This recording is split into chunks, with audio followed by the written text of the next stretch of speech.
Congrats on making it to the round of 8. 12. Or 12. All right, I'm awake. Close enough. Well, first of all, it's been a great week for you because your son, Brexton's racing over Little Texas. So from a parent standpoint, how exciting is it to see him race against these competitive drivers? And secondly, given how Texas is such a tricky track, what are some of the keys to getting around here successfully? Yeah, I mean, it's definitely been fun to come out to Texas a little early, have some dirt track action out on the backstretch there with Thursday night and last night as well, too. Unfortunately, we didn't have a good night last night. Brexton, something in the engine quit running and shut him off, but we won the first night, so that gives us decent starting spot for him for tonight, but could have been a lot better. So wish we were able to finish yesterday, but and then as far as Texas here goes, with the new reconfiguration a couple years ago, it really changed the dynamic of Texas a lot over how you drive it and what you do to get around here and what makes it fast. It's really tricky in turns 1 and 2 and knowing where to lift and how much to arc out the corner, got to get down to the bottom, and then how soon do you get back to the throttle to drive up off the corner and clear the wall on exit. So there's just a lot of different variables down there. But, 3 and 4 is still old Texas per se. Just a little bit more action down there with the bumps and such, especially with this new car. It doesn't, you run lower to the ground anyways, you run stiffer, so it already kind of reacts to those bumps a lot more than the old car did. But just trying to be as fast as you can. You want to try to make that turn 2 exit back to that turn 1 entry as long of a straightaway as you can and stay in the gas in 3 and 4 as much as you can. We'll go over here to the right, and then we'll go to Bob. Kyle, Cameron Richardson, NASCAR.com. Next year, last Sunday, NASCAR announced that the Mexico Series is going to join you guys at the Clash next year. So just how important is it to have that crossover with an international series to showcase, one of those series that, you guys don't really have that crossover with on a weekly basis? Yeah, no, I think that's cool. I think we had a little bit of that crossover a couple of years ago at Phoenix. They were there. But, other than that, we haven't seen much of the Mexico Series. So that'll be cool. I know Daniel Suarez spent a lot of time there in that series. I know there's a few other drivers that are coming up through the ranks that have been in that series. One of those guys at Rev Racing with Max Siegel's team in the ARCA series, and then also, Max Gutierrez, I think is his name, is another one that's there. So, yeah, I mean, there's some names, notable names that I've heard of that have come through there. So it'd be nice to get them some more recognition on a bigger stage. We'll go to Bob. Bob Pockers, Fox Sports. I had a couple. How do you feel about this round in the sense of, I look at your stats and, you won Talladega, but, plate races are plate races, road courses, you've been up and down. Do you have any clue on whether you're going to be good in this round or not? Are you looking for your fantasy picks? No, I'm trying to. I know. You don't pick Kyle ever. You stay totally away from Kyle. We all pay attention to Bob. Bob, just don't worry. Realistically, I mean, I have no clue. I have high confidence here just based off of how the 8 car was here last year, how the 24 car was here last year. So we based most of our stuff off of that. Just kind of jump in and go, and hopefully it's good and it's fast and it's where we need it to be. And then, the Talladega, it's a crapshoot. It's luck. I mean, I go read my post-race presser. I can't tell you how many times I probably said we just got lucky today. You know what I mean? So, and then the Roval, I mean, last year I ran 3rd there. There was a tire strategy at the end. We took tires. We were able to make it work for us. And I feel like our road course program this year has been strong. Our results at Watkins Glen weren't indicative of that because of the coming to pit road, the light turning on, having to go back out, cycling to the back, not being able to pass as well as you want to come back up through. So lots of stuff. So I would like to think that just normal races and normal circumstances, we can make it through this round.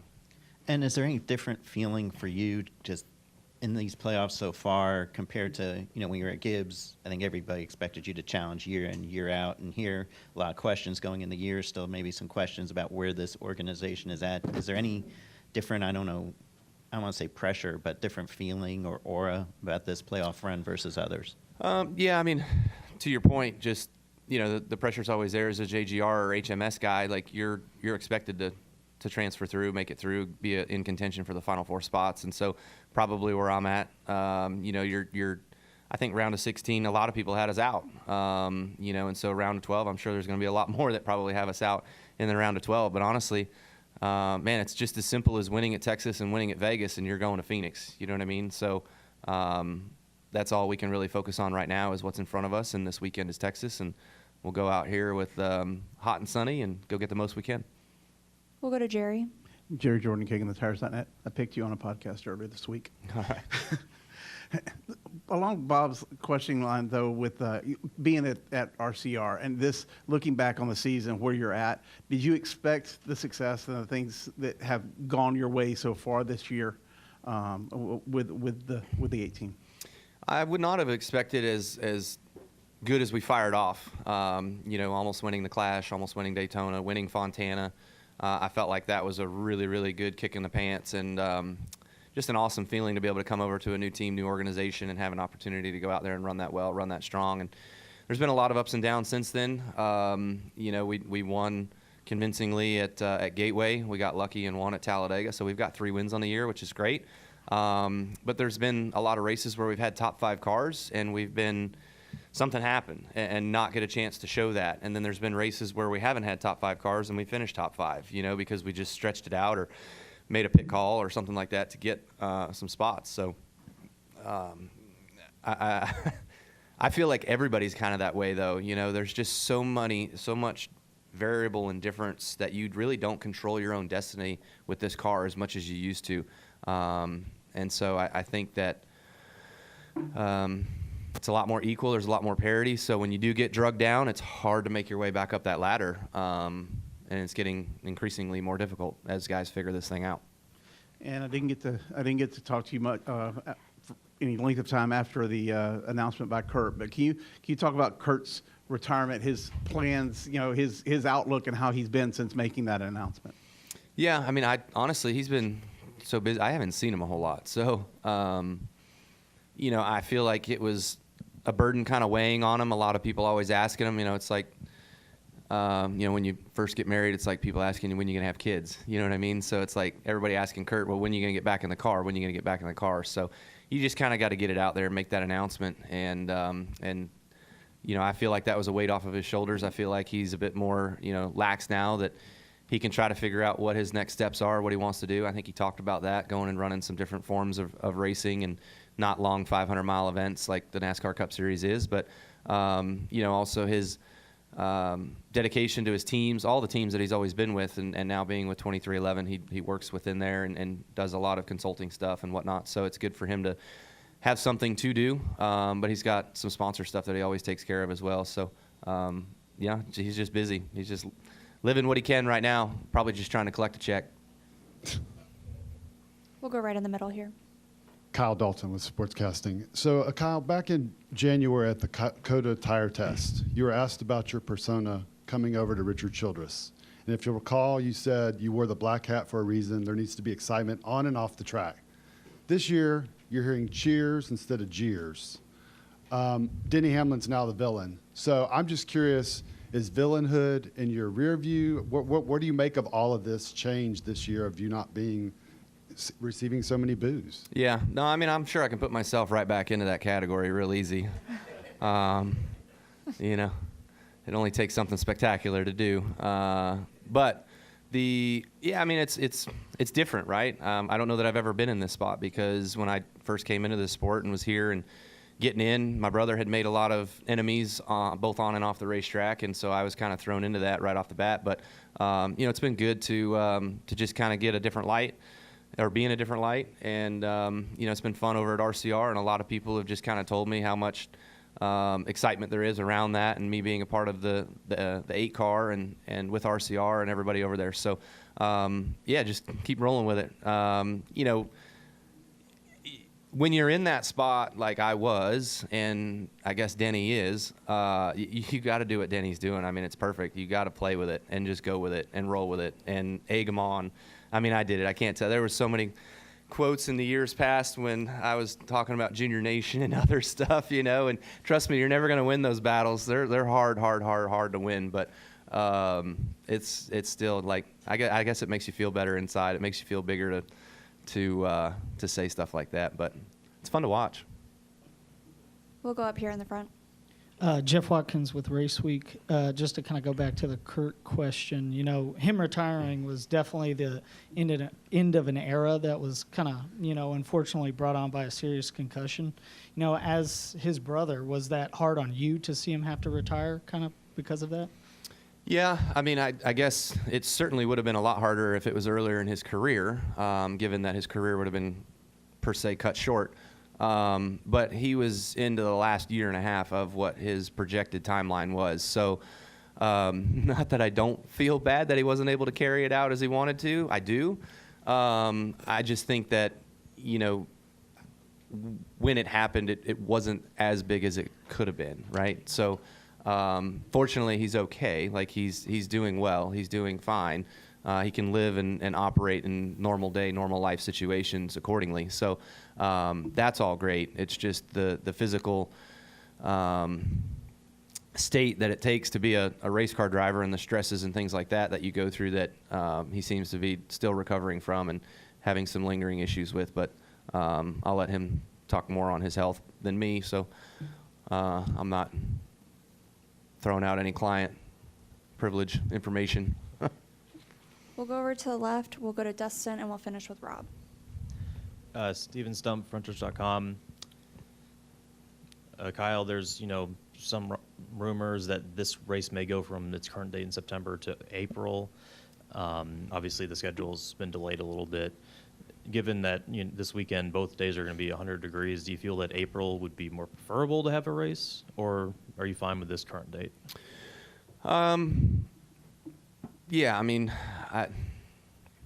for whatever reason, you know, say it for what it is, speak the truth, right? So Texas has been very lackluster lately. So being a playoff race, I'm not sure we're indicative of that. I've actually seen a lot of people say it shouldn't be on the calendar, period.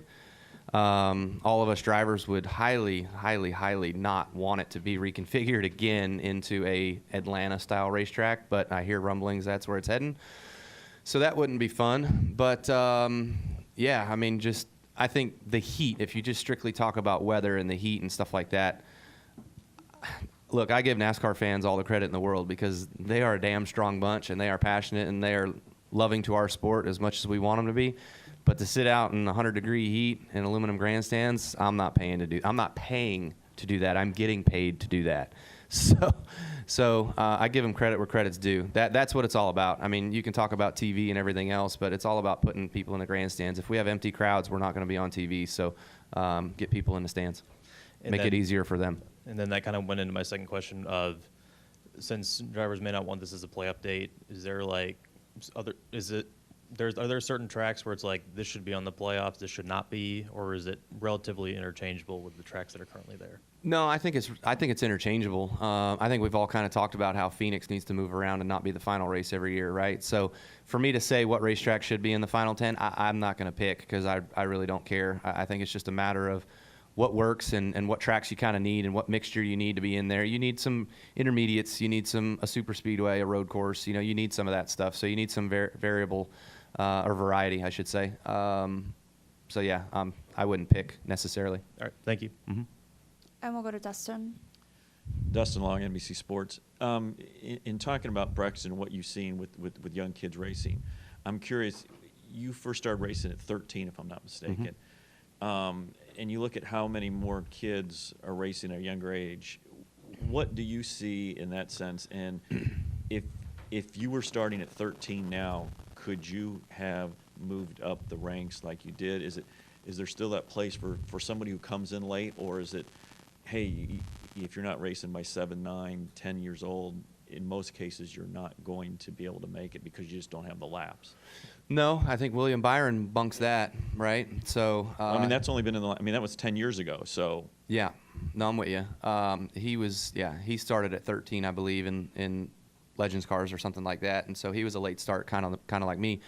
You know, you ask Joey Logano, and he says that he wouldn't start his kid young. So I think there was somebody that wrote something with what he said. But honestly, I think if your kids want to do it and they want to just go out there and have fun, and you don't push them too hard early on, then let them go do it. And that's what we did with Brex. I was pushy on him to get him better what we were when we first started. But honestly, I think everything that we've done, man, he's come so far and has been a really good listener, and his growth of how fast he's been and all the different things that he drives has been really cool to watch. So it's only going to get tougher as you get older. You know, the kids racing against kids, yeah, like if your kid's really, really good, they're going to win a lot like we do. But as we get older and as we start getting into other classes, like he's going to be, I mean, right now, he's 8 years old racing against 16-year-olds in Bandoleros, you know. So it's only going to get tougher as you get higher, the competition, the cars, everything. But, you know, I think 10, 11, 12, you could probably get started around that age and still make it. I don't see a problem in that. Obviously, money and a name is going to take you there a lot faster than being a nobody with no money. That's just a fact. So I think that there's a lot of drivers out there that I get to see racing with Brex that do have potential and could make it someday. Just a matter is if they'll ever get seen and picked up. And you referenced the heat earlier. Is there a point where it's too hot to compete?